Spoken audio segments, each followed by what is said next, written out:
Hello दोस्तों, स्वागत है आप सभी का मेरे YouTube channel D study centre में। तो दोस्तों, आज की इस क्लास में हम पढ़ेंगे कक्षा 12 के मैथ की प्रश्नावली 1.2 का सवाल नंबर 2। तो आइए स्टार्ट करते हैं अपने सवाल नंबर 2। तो सवाल नंबर 2 है कि निम्नलिखित फलनों की एक एक तथा आच्छादी गुणों की जांच करो। कि इन फलनों में हमें जांच करना है कि यह फलन एक एक की है या आच्छादी है, या फिर एक एक की भी है आच्छादी भी है। तो हमें जांच करनी है कि ये एक एक की है या नहीं है, आच्छादी है या नहीं है। और इस प्रकार ये पहला है, इस प्रकार 4 या 5 भाग है इस प्रश्न के अंदर। तो सबसे पहले पहला हल करते हैं, तो लिखेंगे इसका हल। अब यहाँ पर फलन है f(x) बराबर एक्स स्क्वायर। तो इसमें जांच करनी है, सबसे पहले एक एक की जांच करेंगे। तो हम जानते हैं कि कोई भी फलन एक एक की कब होता है कि जब मान लेते हैं हमारे पास समुच्चय x है और समुच्चय y है, तो और एक फलन f है। तो समुच्चय x से फलन f में मान रखने पर जब भिन्न भिन्न मान प्राप्त हो तब उसे कहते हैं हम एक एक की। अर्थात फलन में भिन्न भिन्न मान या भिन्न भिन्न अवयव रखने पर आगे प्राप्त मान भी भिन्न भिन्न हो तब उसे कहते हैं हम एक एक की फलन। और यहाँ पर फलन है अपना f(x) बराबर एक्स स्क्वायर, और यहाँ पर प्रांत है अपना n, ये है अपना प्रांत और ये है हमारा सह प्रांत। और प्रांत वो होता है जहां से हम मान रखते हैं, और सह प्रांत वो होता है कि इसके अंदर मान आ सकते हैं। तो इस प्रकार f(x) है अपना एक्स स्क्वायर। तो यहाँ पर प्रांत से मान रखेंगे n है प्राकृत संख्या। प्राकृत संख्या होती है 1 से लेकर अनंत तक, और इसके अंदर शून्य भी शामिल नहीं है, दशमलव वाली संख्या भी शामिल नहीं है। ये है प्राकृत संख्या n।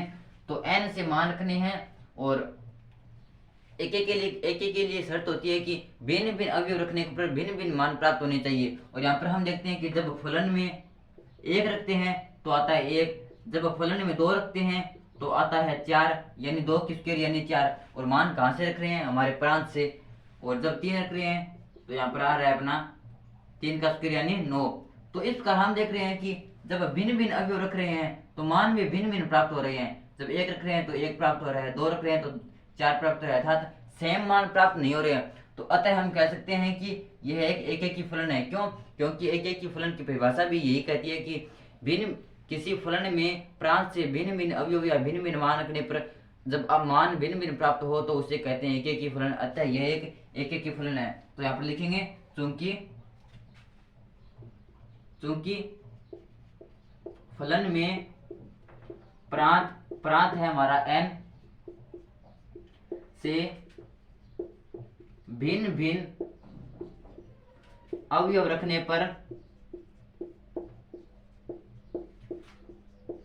पर मान भी भिन्न भिन्न प्राप्त हो रहे हैं,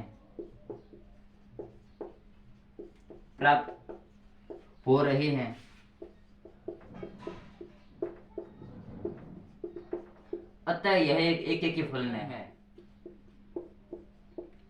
तो इस कार्य एक एक की फलन है। अब जांच करेंगे आच्छादक की। तो हम जानते हैं कि कोई भी फलन आच्छादक कब होता है कि जब सह प्रांत के प्रत्येक अवयव का प्रांत में पूर्व प्रतिबिंब में विद्यमान हो। अर्थात सह प्रांत के प्रत्येक अवयव का प्रांत में किसी न किसी अवयव के साथ संबंध होना चाहिए, अर्थात सह प्रांत बराबर होना चाहिए परिसर के, तब तो यह आच्छादक होता है, अन्यथा आच्छादक नहीं होता है। तो यहाँ पर ये हमारा प्रांत, ये सह प्रांत, और आच्छादक होने के लिए सह प्रांत के प्रत्येक अवयव का प्रांत में किसी न किसी अवयव के साथ संबंध होना चाहिए। और यहाँ पर हम देखते हैं कि जब फलन में 1 रखते हैं तो आता है हमारा 1, 2 रखते हैं तो आता है 2 का स्क्वायर यानी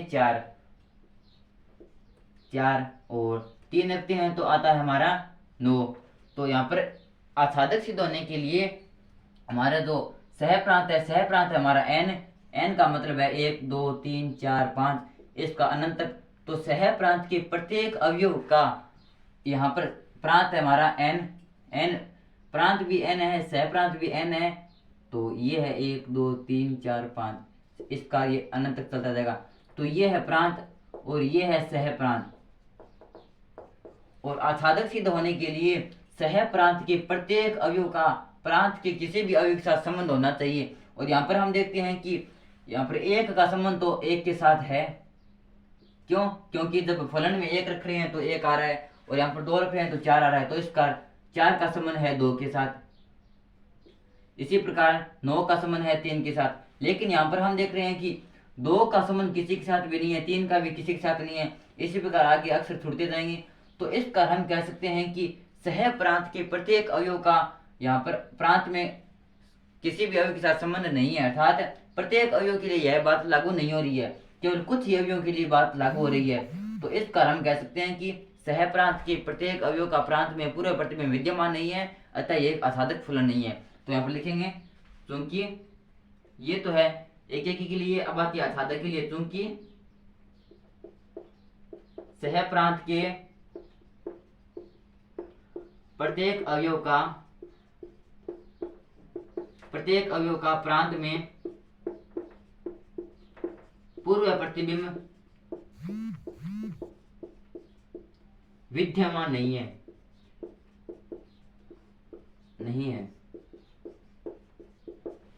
सह प्रांत के प्रत्येक अवयव का प्रांत में पूर्व प्रतिबिंब विद्यमान नहीं है, अतः यह एक आच्छादक फलन नहीं है। आच्छादक फलन नहीं है। तो इसका यह फलन एक एक ही तो है, लेकिन आच्छादक फलन नहीं है। सवाल नंबर 2 का दूसरा पॉइंट, और दूसरा पॉइंट है fx बराबर एक्स स्क्वायर द्वारा प्रदत्त फलन f z से z फलन है। तो यहाँ पर सवाल तो यानी फलन तो सेम पिछले वाला ही है, लेकिन यहाँ पर फलन में प्रांत और फिर से चेंज कर दी। वहां तो था प्राकृत संख्या यानी n, यहाँ पर है z यानी पूर्णांक संख्याएं। z का मतलब होता है पूर्णांक, और ये है हमारा प्रांत और ये है हमारा सह प्रांत। z का मतलब होता है पूर्णांक, और पूर्णांक संख्याएं होती है 0 से लेकर प्लस माइनस में अनंत तक सभी संख्याएं, और इनमें दशमलव वाली संख्या शामिल नहीं है। तो z का मतलब होता है पूर्णांक संख्याएं, z होती है पूर्णांक संख्याएं, और पूर्णांक संख्या होती है 0 से लेकर प्लस माइनस में अनंत तक सभी संख्याएं, और इनमें दशमलव वाली संख्याएं शामिल नहीं होगी। तो इस कार fx बराबर x के द्वारा प्रदत्त फलन, जहां पर फलन में प्रांत है z और सह प्रांत भी है z यानी पूर्णांक। अब इसमें सिद्ध करना है कि ये एक एक ही है या नहीं है, आच्छादक है या नहीं है। तो सबसे पहले तो जांच करेंगे एक एक के लिए, तो हल लिखेंगे। तो फलन है अपना fx बराबर x के, तो सबसे पहले तो करते हैं हम इसमें एक एक के लिए। तो हम जानते हैं कि कोई भी फलन एक एक ही कब होता है, कि जब फलन में प्रांत से भिन्न भिन्न अवयव रखने पर मान भी भिन्न भिन्न प्राप्त हो, तब तो एक एक ही होता है। और यहाँ पर हम देखते हैं कि जब फलन में हमारे समुच्चय है हमारा, सॉरी प्रांत है हमारा z, तो प्रांत से हम फलन में रखते हैं 1, तो ये प्राप्त होता है हमारा 1, और ये यहाँ पर रखते हैं -1, क्योंकि z रहता है पूर्णांक, और पूर्णांक में -1 भी शामिल है, यानी पूर्णांक में 0 से लेकर प्लस माइनस सभी संख्या शामिल है दशमलव वाले को छोड़कर। तो यहाँ पर -1 रखेंगे तो ये भी 1 हो जाएगा, क्योंकि यहाँ पर एक्स स्क्वायर में जब x की जगह 1 रखेंगे तो भी 1, -1 रखेंगे तो भी 1, क्योंकि स्क्वायर से माइनस कट जाएगा और ये प्लस बन जाएगा। इसी प्रकार यहाँ पर रखेंगे 2, तो ये हो जाएगा 4, क्योंकि 2 का स्क्वायर 4। इसी प्रकार रखेंगे -2, तो ये हो जाएगा -2 का स्क्वायर यानी 4। तो यहाँ पर हम देख रहे हैं कि भिन्न भिन्न अवयव रखने पर अवयव सेम प्राप्त हो रहे हैं, क्योंकि 1 रखने पर भी 1 प्राप्त हो रहा है, -1 रखने पर भी 1 प्राप्त हो रहा है, 2 पर भी 4 प्राप्त हो रहा है, और -2 पर भी 4 प्राप्त हो रहा है। तो हम जानते हैं कि एक एक ही कब होता है फलन, जब भिन्न भिन्न अवयव रखने पर आगे मान भी भिन्न भिन्न प्राप्त हो। लेकिन यहाँ पर हम देख रहे हैं कि भिन्न भिन्न अवयव रखने पर मान सेम प्राप्त हो रहे हैं, इन दोनों में सेम, इन दोनों में सेम, अतः यह एक एक ही फलन नहीं है। तो लिखेंगे चूंकि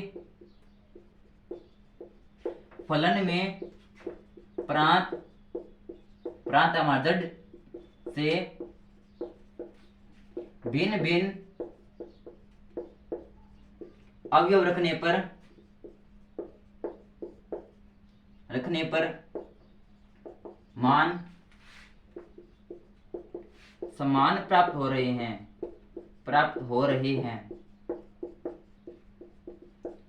अतः यह एक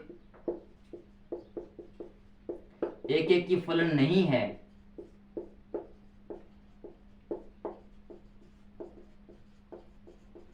अतः यह एक ही फलन नहीं है। अब लिखेंगे संक्रामक अब करेंगे आच्छादी के लिए। तो 2 नंबर अपना आच्छादी या आच्छादक के लिए। तो हम जानते हैं कि कोई भी फलन आच्छादक कब होता है, जब सह प्रांत के प्रत्येक अवयव का प्रांत में किसी न किसी अवयव के साथ संबंध हो, अर्थात सह प्रांत बराबर हो परिसर के। और यहाँ पर प्रांत है हमारा जड़ हो, सह प्रांत भी है हमारा जड़, तो प्रांत है जड़ और सह प्रांत भी है जड़। ये है हमारा प्रांत, ये है सह प्रांत। जड़ का मतलब होता है 0 से लेकर प्लस माइनस में सभी संख्याएं। यहाँ पर +1 भी होगा, -1 भी होगा, +2 भी होगा, -2 भी होगा, इस प्रकार ये चलती जाएगी प्लस माइनस में अनंत तक। और ये इस प्रकार यही है प्लस माइनस में 1, प्लस माइनस में 2 चलती जाएगी और प्लस माइनस में अनंत तक सभी संख्याएं। तो यहाँ पर आच्छादक सिद्ध होने के लिए सह प्रांत के प्रत्येक अवयव का प्रांत में किसी न किसी अवयव के साथ संबंध होना चाहिए, अर्थात सह प्रांत बराबर होना चाहिए परिसर के। और यहाँ पर हम देखते हैं कि जब फलन में 1 मान रखते हैं तो 1 आता है, -1 रखते हैं तो 1 आता है, 2 रखते हैं तो 4 आता है, -2 रखते हैं तो 4 आता है। तो यहाँ पर हम देखते हैं कि 3 कहीं पर भी नहीं आ रहा है, 2 कहीं पर भी नहीं आ रहा है। तो हम देखते हैं कि प्लस माइनस में 2 का, प्लस माइनस में 3 का, इनका पूर्व प्रतिबिंब विद्यमान नहीं है और ये है सह प्रांत में। तो लिखेंगे चूंकि प्लस माइनस, तो लिखेंगे चूंकि सह प्रांत के प्रत्येक अवयव का प्रांत में पूर्व प्रतिबिंब विद्यमान नहीं है, अतः यह एक आच्छादक फलन नहीं है। तो लिखेंगे क्योंकि सह प्रांत के प्रत्येक अवयव का प्रांत में पूर्व प्रतिबिंब विद्यमान नहीं है।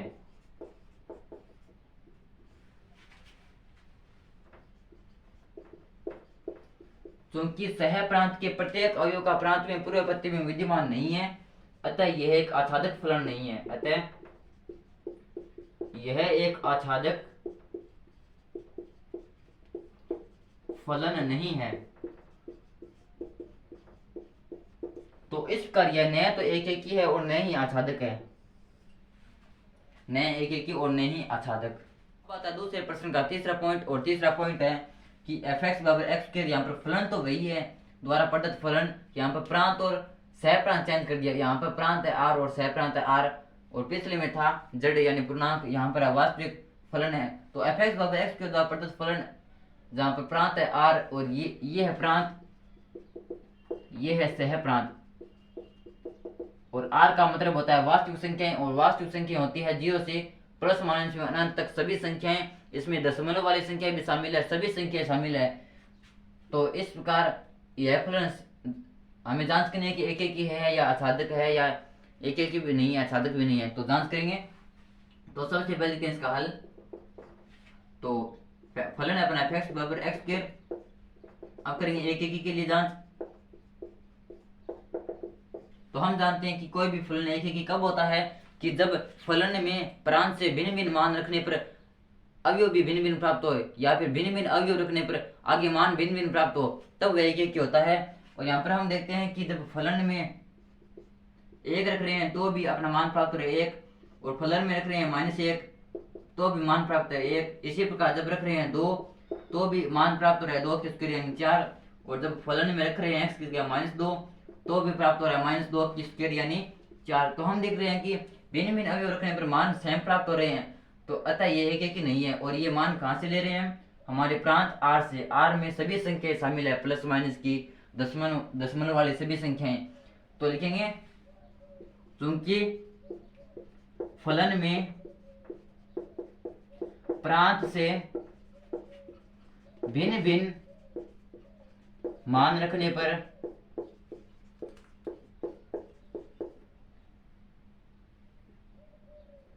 यहां पर लिख अवयव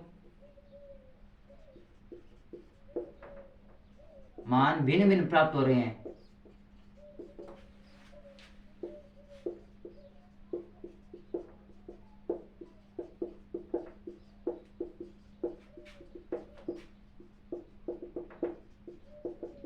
अतः यह एक ही फलन नहीं है।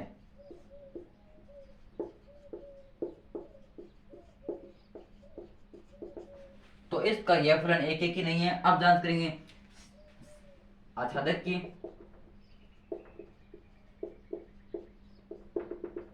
तो कोई भी फलन आच्छादक कब होता है, कि जब सह प्रांत के प्रत्येक अवयव का प्रांत में किसी न किसी अवयव के साथ संबंध हो, अर्थात सह प्रांत बराबर हो प्रेशर के। और यहाँ पर हम देख रहे हैं कि जब एक का संबंध, सबसे पहले यहाँ पर लिख लेते हैं, ये है प्रांत, ये है सह प्रांत, प्रांत है अपना आर, सह प्रांत है आर, आर के अंदर है 0 से लेकर प्लस माइनस में सभी संख्याएं, 0 भी शामिल है, 1 भी शामिल है, -1 भी शामिल है, प्लस माइनस में 1, प्लस माइनस में 2, इसमें साथ में दशमलव वाली संख्याएं भी शामिल है। इन्हें पूर्णात्मक समझ लेना, इस बार चलता जाएगा अनंत तक। और इस ये भी प्लस 0 से लेकर प्लस माइनस में 1, प्लस माइनस में 2, इसका अनंत तक, इसमें साथ में दशमलव वाली संख्याएं भी शामिल है। और आच्छादक सिद्ध होने के लिए कहता है कि सह प्रांत के प्रत्येक अवयव का पूर्व प्रतिबिंब विद्यमान होना चाहिए। और यहाँ पे हमारा प्रांत है आर, तो यहाँ पर मान लेते हैं हम एक दो संख्या और रख लेते हैं, तो मान लेते हैं यहाँ पर 1/2 रख लेते हैं, क्योंकि 1/2 वास्तविक संख्याओं के अंदर आती है। तो ये हो जाएगा 1/2 का स्क्वायर यानी 1/4। तो यहाँ पर कुछ और संख्या रह जाएगी, दशमलव वाली संख्या रह जाएगी। तो इसका हम कह सकते हैं कि सह प्रांत के प्रत्येक अवयव के लिए उसका इसके साथ संबंध नहीं हो सकता, क्योंकि अगर यहाँ पर 0.1 ले सकते हैं या फिर पॉइंट में और संख्या ले सकते हैं, तो प्रत्येक अवयव के लिए यह बात लागू नहीं होगी कि उसका प्रांत में किसी न किसी अवयव के साथ संबंध हो। अतः हम कह सकते हैं कि यह आच्छादक फलन नहीं है, तो यह आच्छादक नहीं होगा। क्योंकि फलन में सह प्रांत के प्रत्येक अवयव का सह प्रांत के प्रत्येक अवयव का प्रांत में पूर्व प्रतिबिंब विद्यमान नहीं होगा, विद्यमान नहीं है। अतः यह एक आच्छादक फलन नहीं है।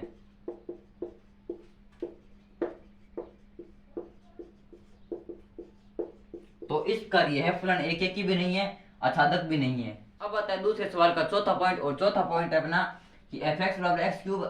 इस बार हमारा फलन चेंज हो गया और द्वारा प्रदत्त फलन f, प्रांत है n, प्रेशर सह प्रांत भी है n, फलन है n का मतलब होता है प्राकृत संख्याएं। प्राकृत संख्याएं होती है 1 से लेकर अनंत तक सभी संख्याएं, जिसके अंदर शून्य शामिल नहीं है, माइनस वाली संख्या शामिल नहीं है और दशमलव वाली संख्याएं शामिल नहीं है। तो इसका ये फलन है अपना, ये है प्रांत और ये है हमारा सह प्रांत। ये प्रांत है, ये सह प्रांत है, ये फलन है। जांच करनी है कि है या आच्छादक नहीं, आच्छादक है या एक ही है, तो जांच करनी है। तो सबसे पहले देखिए इसका हल। तो फलन है अपना f(x = x³). अब सबसे पहले जांच करते हैं एक के लिए। और हम जानते हैं कि कोई भी फलन एक कब होता है, जब भिन्न भिन्न अवयव रखने पर भिन्न भिन्न मान प्राप्त हो। फलन में भिन्न भिन्न अवयव रखने पर भिन्न भिन्न मान प्राप्त हो। और हम देखते हैं कि फलन में हमारा प्रांत है n होती है प्राकृत संख्या 1 से लेकर अनंत तक। तो यहाँ पर हम देखते हैं कि फलन में 1 रखते हैं तो 1 का क्यूब यानी 1, फलन में 2 रखते हैं तो 2 का क्यूब यानी 8, फलन में 3 रखते हैं तो 3 का क्यूब यानी 27।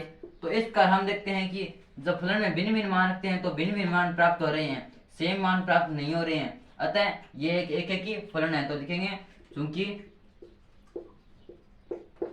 फलन में प्रांत है हमारा n से भिन्न भिन्न मान रखने पर या अवयव रखने पर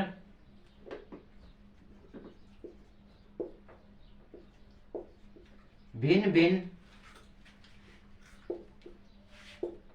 मान प्राप्त हो रहे हैं।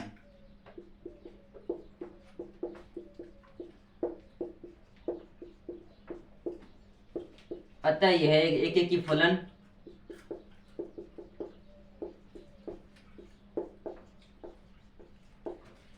है। तो इसका यह एक ही फलन है। अब जांच करेंगे आच्छादक की। हम जानते हैं कि कोई भी फलन आच्छादक कब होता है, जब सह प्रांत के प्रत्येक अवयव का प्रांत में पूर्व प्रतिबिंब विद्यमान हो, अर्थात सह प्रांत बराबर हो पेशर के, तब आच्छादक होता है।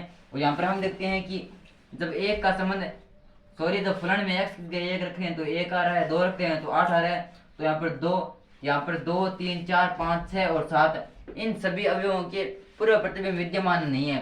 तो इसका प्रत्येक अवयव के लिए, सह प्रांत के प्रत्येक अवयव के लिए उसका पूर्व प्रतिबिंब विद्यमान नहीं है, अतः एक आच्छादक फलन नहीं है। तो लिखेंगे आच्छादक के लिए, तो लिखेंगे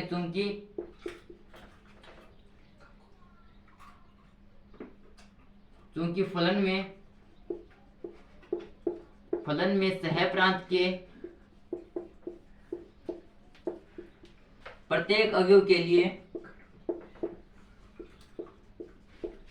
के लिए प्रांत में पूर्व प्रतिबिंब विद्यमान नहीं है।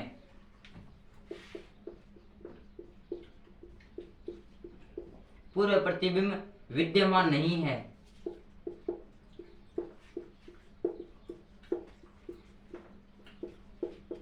अतः यह एक आच्छादक फलन नहीं है।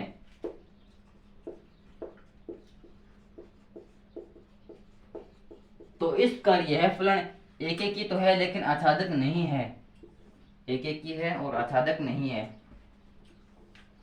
अब आता है सवाल नंबर 2 का पांचवा और लास्ट पॉइंट है कि f(x) बराबर x³। इसमें फलन तो वो पिछले सवाल वाला यानी चौथे सवाल वाला ही है, द्वारा प्रदत्त फलन f z से z। इसमें बस प्रांत और सह प्रांत चयन कर दिया। उसमें था प्राकृत संख्या n, इसमें है पूर्णांक संख्या z।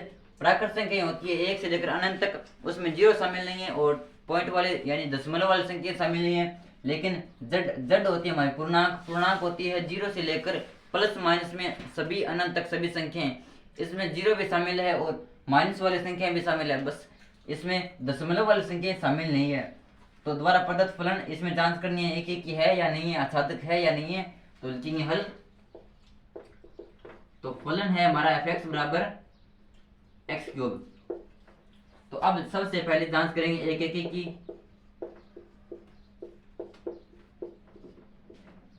तो कोई भी फलन एक की कब होता है? जब फलन में प्रांत से भिन्न भिन्न मान रखने पर आगे अवयव या आगे जो मान प्राप्त हो रहे हैं वो भिन्न भिन्न प्राप्त हो, तब तो एक ही होता है। और यहाँ पर हम देख रहे हैं कि जब फलन में यहाँ पर हमारा प्रांत है प्रांत है z यानी पूर्णांक होती है 0 से लेकर प्लस माइनस में अनंत तक संख्याएं।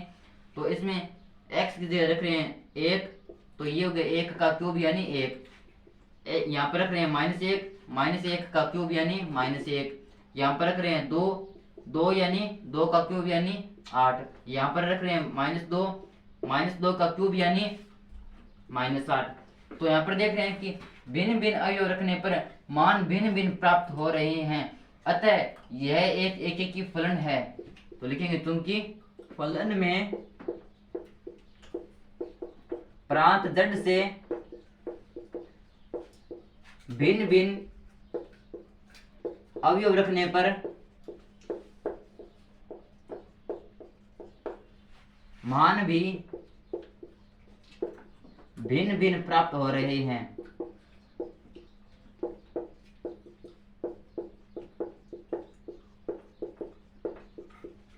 अच्छा, यह एक की फलन है।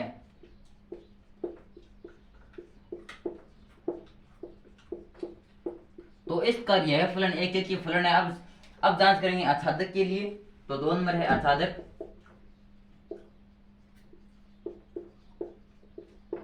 तो कोई भी फलन आच्छादक कब होता है? जब सह प्रांत के प्रत्येक अवयव का प्रांत में पूर्व प्रतिबिंब विद्यमान हो, अर्थात सह प्रांत बराबर हो परिसर के। तो यहाँ पर हम देखते हैं कि जब 1 रख रहे हैं तो मान आ रहा है हमारे पास 1, -1 रख रहे हैं तो प्राप्त आ रहा है -1, और 2 रख रहे हैं तो 8, और -2 रख रहे हैं तो -8। तो यहाँ पर हम देख रहे हैं कि 2, 3, 4, 5 आदि संख्याओं के लिए पूर्व प्रतिबिंब विद्यमान नहीं है, अतः यहाँ पर हम कह सकते हैं कि सह प्रांत के प्रत्येक अवयव के लिए प्रांत में उसका पूर्व प्रतिबिंब विद्यमान नहीं है, अतः यह एक आच्छादक फलन नहीं है। तो लिखेंगे क्योंकि सह प्रांत में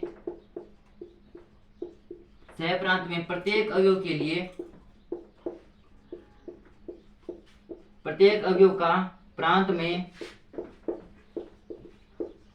पूर्व प्रतिबिंब विद्यमान नहीं है।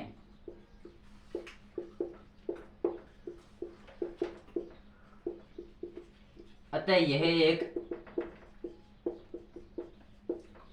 आच्छादक फलन नहीं है।